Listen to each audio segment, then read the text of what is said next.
That was Give Them Hell by Holy Rage. Holy Rage is Al Atkins' new alliance emerging from the Midlands in the UK that's going to conquer the world soon with their new CD. Al Atkins is a professional songwriter and singer, a musical icon who formed Judas Priest and sang with them for 4 years before leaving them to be replaced by Rob Halford. Al wrote classic song Victim of Changes and Winter, Caviar and Maths, Never Satisfied and Dreamer Deceiver, which all featured on Priest's first two albums, Rock-a-Rolla and Sad Wings of Destiny. Both albums went gold. Al's solo albums are to date Judgment Day, Dreams of Avalon, Heavy Thoughts, Victim of Changes, and Demon Deceiver. One of the biggest challenges to date is Al's new book titled Dawn of the Metal Gods. To check out Al's music and buy CDs, log on to myspace.com/Al Atkins Holy Rage or www.alatkins.com. Hi, DJ Tina here, host of HMTV Canada E-Zine. With me today is a very honored guest, Al Atkins,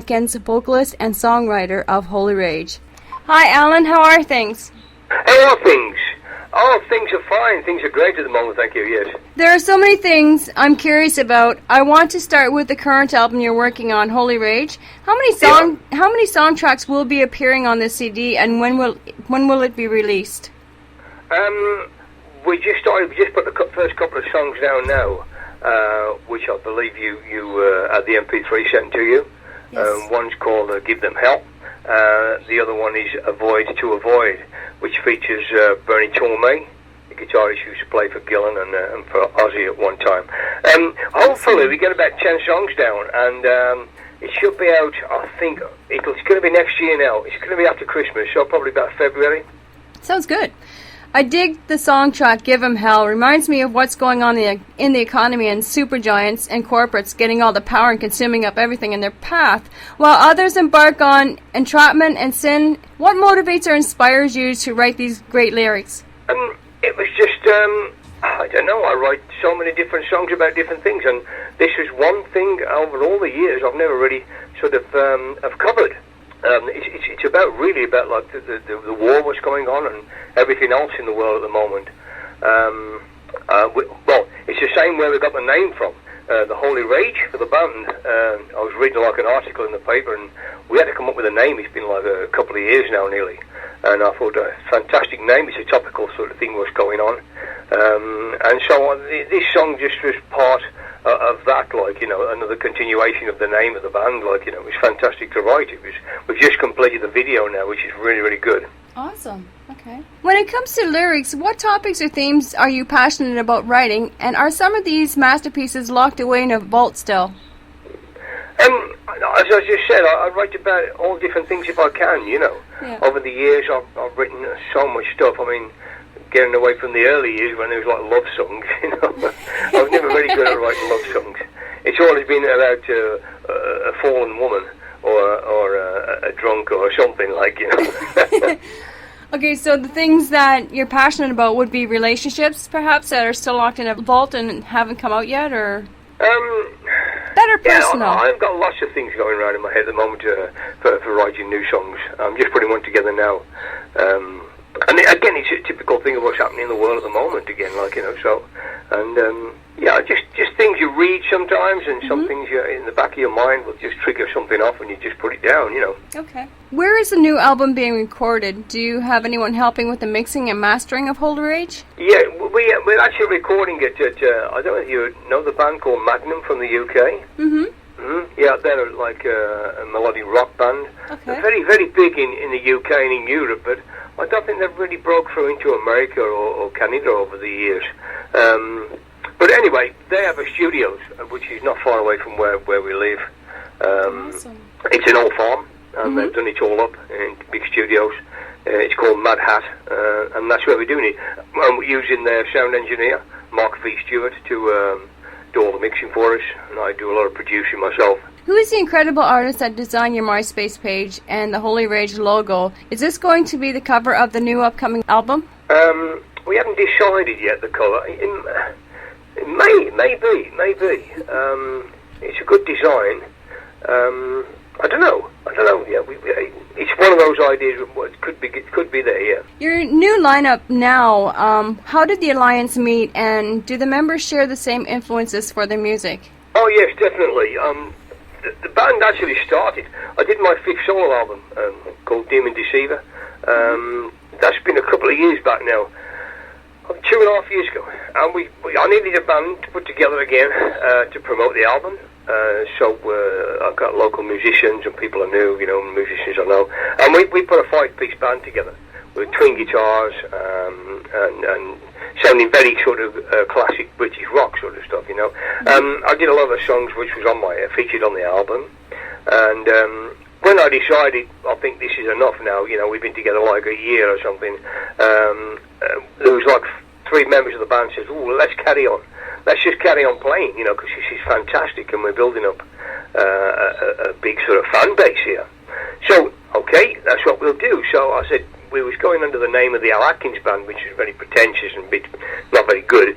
And I said, what I'd like to do, getting away from my last solo album songs, was to get more heavier. And so we whittled it down the band to Mickey Hales, who played drums on the album. He was playing with another band at the time, but he left them and came with us when he knew he was going to carry on playing, especially playing the heavier sort of stuff that we do now in the Holy Rage. Chris Johnson, he was from the very beginning with us, and he plays on the album as well.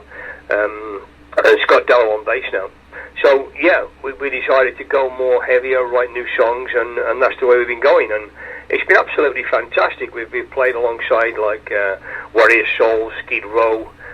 We played in Hollywood with Graham Bonnet, and we've been really doing well in the short time that we've been together. The band, when they're writing the songs, do they like to try new ideas, or do they like to experiment and try new things with their sound? Yeah, I mean, I write sort of the songs, and then I just throw it at the band and say, what do you think of this? I play the guitar and I just sort of play to them and say, what do you think of this song? Like the new one I've just been doing now, we just rehearsing last week.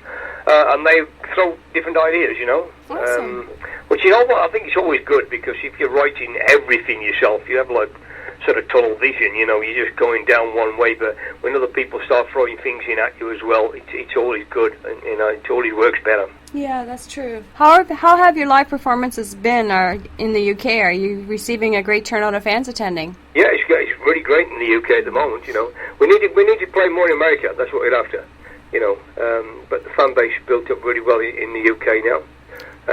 We've got a lot of gigs coming through, festivals and different, we're taking one gig at a time really as it comes in, that's it, we had a phone call yesterday to say that Wasp from America, they'll be playing a UK tour, and they've asked us to do one of the gigs for them in November, so we'll be opening up for Wasp. We don't mind, that'd be a fantastic gig. Awesome. I'm sure you have toured many places around the world. What comes to mind as being the most memorable, crazy, or wild, funny one? Memorable time was a few years back now. It was I think it was 2004, and I toured the East Coast of America with Denny Stratton, the guitarist from Iron Maiden, and we teamed up together and we did some shows, and it was a really fantastic time we had.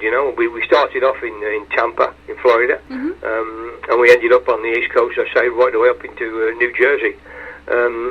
Really great time. I mean, it was the funniest time I've ever had in my life because we had such a ball, Now, do you have any favorite artists or bands you've shared the stage with or toured with? I think Skid Row was very good. We played with them it's been over a year now, nearly 2 years now, when the band Holy Rage first started out.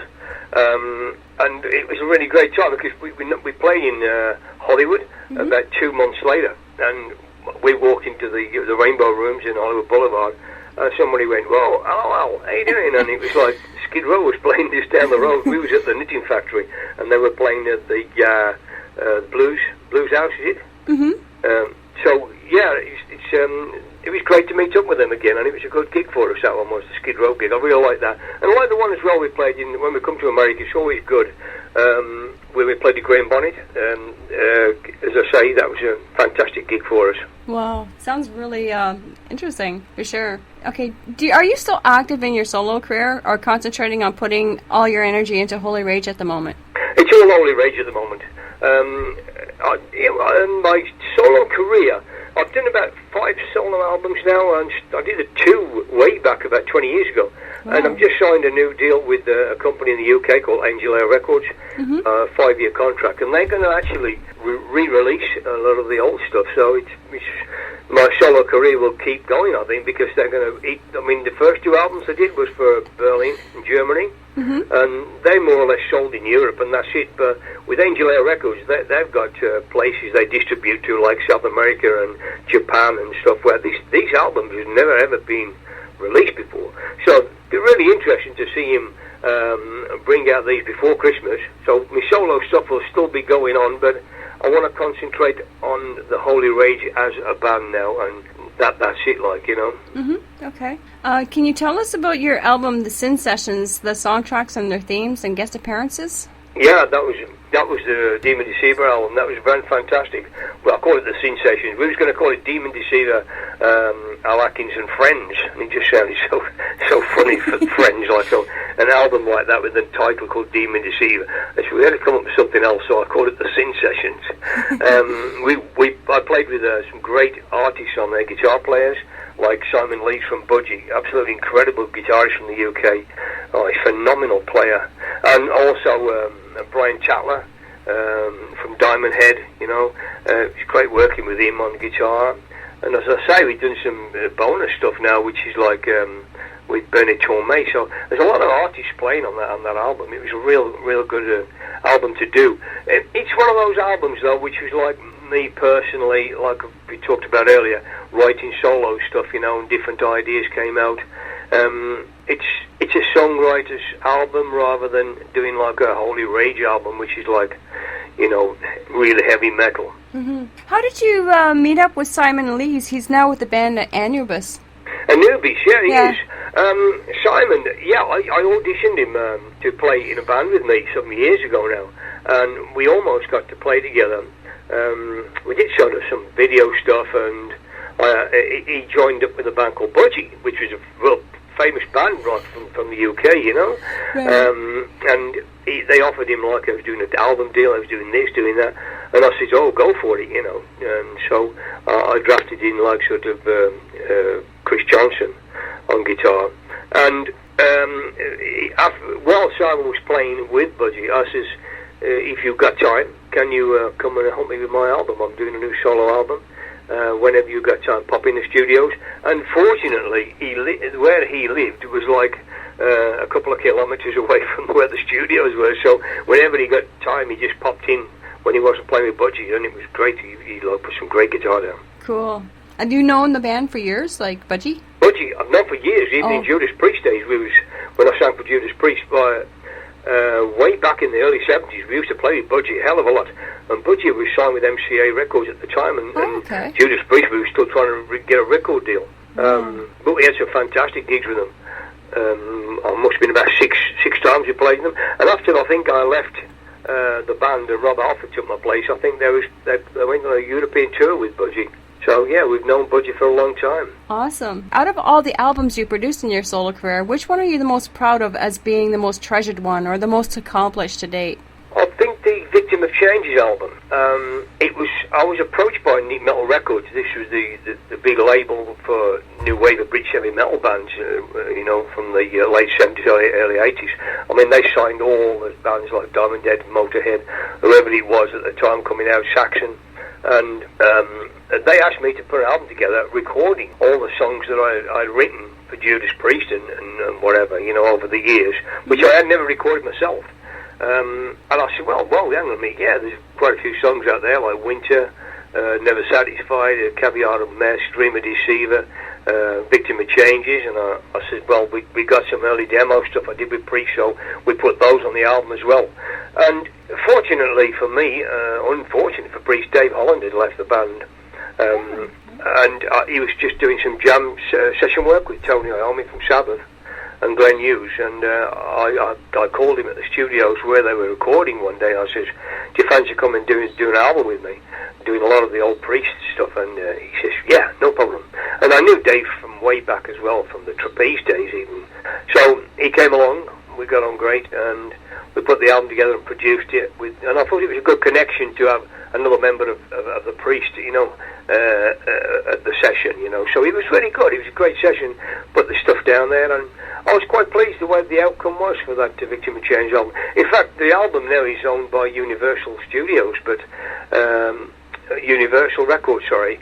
And when they're going to release it, I don't know. They've had it about a year now, but it'd be a shame to not do anything with it. I know there's a couple of companies in America, record companies, want to license it out from Universal, but I think it may come out again. I think it probably will. That'd be good news. Are any of these previous copies going to come out on vinyl in the future? Going to be re-released? On vinyl? What, the new one? Yeah, the new one through Angel Records. That's I don't know. I don't know. I can't answer that one. Okay. With so many projects on the go musically, I noticed that you enjoy the field of journalism. Can you tell us about your recent book, Dawn of the Metal Gods? Yeah, that was something I would never do again. I was doing a radio show in Liverpool about 4 years ago. I was being interviewed by a DJ called John Kirkman, and we was talking, as we are now, about the old days of Priest Maley and stuff, and he says, you ought to write a book. Nobody else has ever done this on the real history of the band. When things like when KK Downing came along, and he didn't get the job, the first version of Judas Priest, and a lot of people don't know that, and he said it's all interesting history. So I said, yeah, I think I'll have a go at that. I've never done a book before in my life, so I sat down and thought, well, it took me about maybe 6 months. 4 years I was still sort of sitting there trying to write this stuff. I have to sort of contact a lot of people out there, like old road crew and old managers and different people from the old days. I wanted to try and get it right, not like think, oh, did that happen now or not?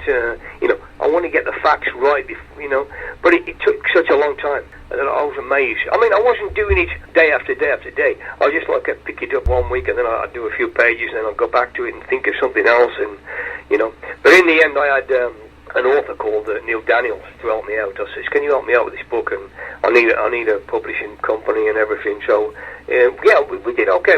Neil come along and he gave me some great ideas for it. And never again. I would never do that again. it's out on it's a German company in Berlin. They're called Iron Pages, and the book's out there. It's available in the UK now on Gazelle Publishing, and you can get it through Amazon as well, off the computer. Or if you go to my web pages, which is www.alatkins.com, all the information's on there. If anybody ever wants to buy it, please buy it. Okay. Yeah, do you write for magazines currently? No. No, you don't? All right. I'm curious, whatever happened to Judas Priest, and are they still actively touring today? Judas Priest? Yes. Oh, yes. They're very actively touring. Okay. I mean, they did the last album, the Nostradamus album, which was one of these albums, I think, it was very brave of them to do, because it's a different thing altogether than they've done before. But I think some of the fans would rather hear the old style Judas Priest music rather than going into the new stuff. But fair play to them. I think they do the right thing sometimes and experiment. Otherwise, things get a bit boring. Exactly. Well, growing up in the 80s, they're a huge icon in Canada. They're still being airplayed on radio today. Unless you listen to Judas Priest, you were not a cool kid. You were just a reject in the neighborhood. So you had to be, in order to be cool, you had to listen to Judas Priest growing up as a kid in the 80s. Yeah. Yeah, it was really cool. So they're actively touring today. Now, do you still make guest appearances on Judas Priest? No. You don't? I still see them sometimes. Last time I saw them a couple of years back, and Ian Hill, the bass player, has done the forward notes for my book. So I still speak to Ian when they're back, usually in the UK, but they do tour extensively all the while now, worldwide. But you still keep in touch with the entire band today, or? Well, mainly just the guitarist, KK, and Ian Hill. Yeah. The bass player. Do you still jam with some of them, or? I would like to. Okay. As an accomplished musician and a huge icon in the music history, that you've played with so many great bands in the past, which band stands out as being your most favorite one to date? My favourite band has to be the Holy Rage at the moment, yeah. I mean, going back years ago, I think one of my favourite bands was, there was a group called Lion. Mm-hmm. And that was during the 70s, from about 75, 78, we was touring in the UK. It was a fantastic band. And the only problem was with the band is we never really did many auditions. We did one audition for a record company very early on, and a young band called Queen beat us to it for EMI. But we never bothered too much about getting a deal, and I think it was a shame. We should have really pushed to get a record deal. And during sort of the punk era, what come out in the late 70s, say 77, 78, we played alongside the Sex Pistols. We had a band called the Stranglers, who they opened up for us. All these young punk bands coming out, the heavy metal kids. There was a lot of young punk stuff coming out there, It was one of those times that we split up too early, really. I think it was the punk thing what killed it all off, really. I'm not really into punk, as you can guess. But I like to hear bands. I like to hear a good singer, like whoever it's going to be, from Rubber Plant to whoever. And I like to hear good guitar players, But the punk thing was just a kids thing, Shock Tactics, spitting on each other and stuff like that. And I wasn't really into that. I was too old. But yeah, we split up, and it was a shame because I think we split up in about 78, and not long after that, 79 into 80, the new wave of British heavy metal came out, as I was saying earlier, mainly through Neat Metal Records up the north of England. And it was a shame because if I think we'd have carried on, we would have fitted in absolutely fantastically with those bands. Yeah. So you never got to play with Sid Vicious or any of those hardcore punk bands? Yeah. Okay. Well, as I said, I did a gig with the Sex Pistols. It was a place called Barbarella's in Birmingham. Okay. But I never saw them because I didn't really like them. We opened up for them, and I was a bit peed off with that. And we went for a curry, I think, in Birmingham. When we come back, they was gone. So we stayed on the club and had a few beers later, But I never sort of met up with them. Have you ever toured with any bands like Nazareth? Nazareth, no. A great band, Nazareth, from Scotland, yeah. But no, we never toured with them, no. Okay. We played in lots of bands in Judas Priest. We used to play, not so much touring, but we used to gig with, hang on a minute, Status Quo, Slade. Remember Slade? Mm-hmm. Yep. Yeah, we played with Thin Lizzy, Black Sabbath, Family. Oh, God, there's so many bands we used to open up for. Gary Moore. Yeah, loads of people used to play with, but not actually touring when I was with the band. I think when I left the band, as I said before, they did a tour with Budgie in Europe, I think, with Rob Alford for about, 3 months or something like that after I left the band. Are there any hobbies in the arts that you dabble in other than, like in playing guitar or playing the piano, graphic arts or painting? No, not really. I started out when I was a young lad at 15. I was playing the drums and sang, played drums for about till I was about 18, and then I went on to. Everybody said you're a crap drummer, you're rubbish, but your voice is not too bad. So I decided to go up front and be a frontman, So it was a good move. And then I wanted to go into songwriting, so I learned to play the guitar, harmonica, stuff like that. I dabble a lot. Yeah, there's nothing wrong with that. It's good to dabble. What has been the most challenging project to date in your music career? The most challenging project to date in your music career? Challenging project was that bleeding book. Never again. Okay. Oh dear.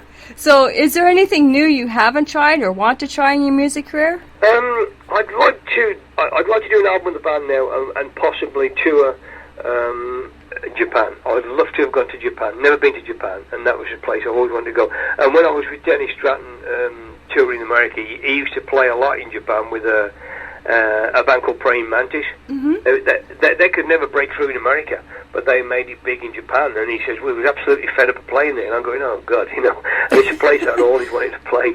It's a funny place. Japan, the music changes so often. Like 1 minute into heavy metal, next minute it's like pop. Whatever's going on. It changed so much in Japan that it's like a conveyor belt out there. Your music, you've got like so many months to sell your album, then another batch comes along, that's gone now, So, but it'd be a fantastic place to play. I'd love to play there.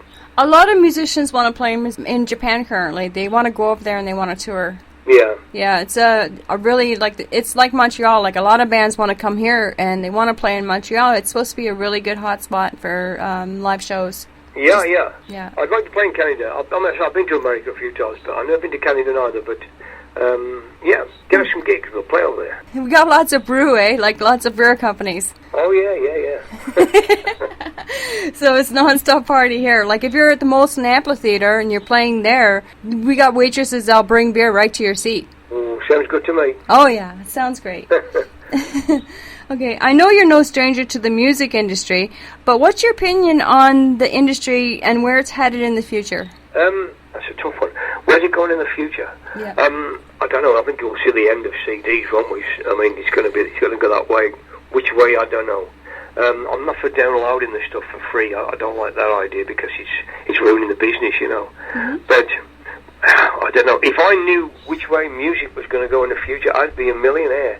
Because if I could have seen my time over it again. That's funny. A lot of changes that I see happening is videos being done on pre-production of albums and DVDs coming out on histories of the band, and some of these videos are actually going into production of live recording rather than producing a CD. They're coming out with a DVD of a live recording of the entire album. Do you find that being popular in the UK right now? I don't think it is, no. I'm seeing much of that now. Okay. It's going on in a couple places, but I think it's going to be a mixed bag of, vinyl coming back and CDs and different things. Hopefully, yeah. I'd like to see vinyl coming back. I mean, it's one of those things. I think it's when whoever record company go with it, they think that it's, they can sell vinyl. I think they'll press up so many 100 copies or whatever, and see how it goes. But, vinyl's great. I love vinyl. Mm-hmm. And a lot of the kids nowadays, they want to go to the concerts. They want to see the band and play. They rather than and then pick up the CD and pick up the T-shirt there at the concert and say they had a piece of that. Yeah, so it seems great. It seems a popular thing now among kids, like to go to the concert and buy the CD while they're there and say, "Yeah, we attended that. We were there." And it's now that's the popular thing, to be cool with your friends. I think that's a great idea. Yeah, I find that peer pressure amongst a lot of kids, and there's a lot of kids that can't buy the CDs and the records off the internet because they don't have a credit card, and going to concerts is the only way that they can actually buy merchandise and CDs. Yeah. Yeah. I know what you mean. Yeah, it's a good idea. I should do that. I mean, we do it in England. I mean, we sell T-shirts and CDs when we play concerts. I mean, we played a festival the other week with Saxon, and we shift a lot of T-shirts and CDs. That's where you're making money as well now. Oh, that's so true. It is, right. That's how a lot of bands here make their money too. That's right. Yeah. Yeah, and a lot of the kids, they love going to these concerts because they just brag. Like I said, when they got the CD and they got the T-shirt, they brag amongst their friends, and that's how the band's names gets out. Basically, it's through the schools and the kids, and by having the kids attend the concerts. Yeah, that's right. Yeah. Okay. Do you have any advice for new bands wanting to break into the music industry and form their own bands? The advice I can say is is to keep at it. A lot of kids now, to me, a lot of kids, they've got it good. They've got it cool, man. Spoiled. Yeah, it's true, Alice. When we first started out, you can put yourself in the 60s and the early 70s. You've got to imagine when we had to play, 1972, I did 150 gigs in that year. And that was without a PC or a mobile phone. Yeah. Very little coverage in magazines. We had sort of in England, we had like sort of the Beat Instrumental magazine and a few paper magazines, Melody Maker, NME. The kids now have got multitudes of magazines. They've got the PC, MySpace to put the stuff on. If they want to learn a song, they just click a button and YouTube comes up with some guy showing you exactly how to play it. Yeah, that's true. The old days was not like that. You had to go out, you had to learn, you had to sit there and learn the song yourself, and you had to sort of go out and write your own songs and stuff, you know. I think they got it quite good, but the main thing is advice I'd give to them is don't pack up and don't say, because I think to me, music business to me has been a roller coaster ride. 1 minute you're up in the air, you know, oh, she's fantastic, this has happened, I got a new album deal, and blah. The next minute your guitarist has committed suicide, you know, and you go, oh my God. And that's the way it goes. I tell you, that is the truth. Year in, year out, and it's up and down, and you just got to keep it. You got to enjoy the ride and just keep going for it. Don't give up. And the main thing is to enjoy what you are doing. Because, I mean, at the end of the day, that's what you're doing it for. You enjoy music. And that's what I do now. I'm an old geezer. But I still enjoy getting up there, singing and playing and getting that buzz. I still got it. When I don't have it, that's it. I've finished. But that's what I set out to do at the beginning, and that's what I'm still doing now. Can the fans expect to see Holy Rage pressed on vinyl once it's released as a limited edition and signed by the band in the future? Do you want one? Oh, yeah, I wouldn't mind one. Hopefully, yes. Okay. And you'll be selling that as limited editions at concerts signed by Holy Rage? If they come out, that will be true, yes. And you'll be selling them at tours within Canada as well? Like if you go on tours within the USA and Canada, you'll be selling them as well? Oh, yes. Awesome. Okay. We can look forward to that then. Okay. What's the main focus for the remainder of 2009? Will Holy Rage be concentrating on their new release or playing live shows and touring? We're just doing live shows, as I said before. They're coming in, as the shows come in, like the other one came in for Wasp the other day. Yeah, we'll take that one. That's a good show to do. And that's what we're doing at the moment. I've got a gig just come in for where I live, still living in West Bromwich now. Just outside Birmingham in the UK, and this gig's coming and we're playing. It's a big art festival, and we're going to do this. It's the first time I've played actually in my hometown since the 70s when I played with Gary Moore. So it's a big thing for me to be playing in my hometown. And what we're going to do is we're going to try and find a young band to play on with us.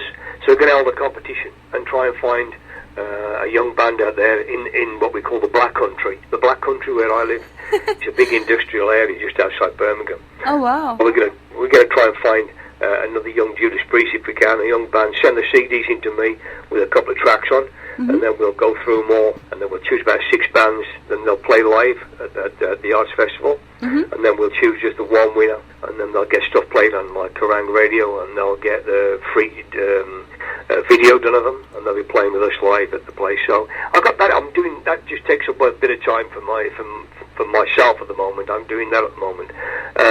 But yeah, we're just taking gigs in as they come, and it's really good. Really looking forward to it. Awesome. So before we wrap up our interview, do you have any shout-outs to fans or friends? I just keep the flag flying for metal music. That's all I can say, really. And thanks for buying the stuff.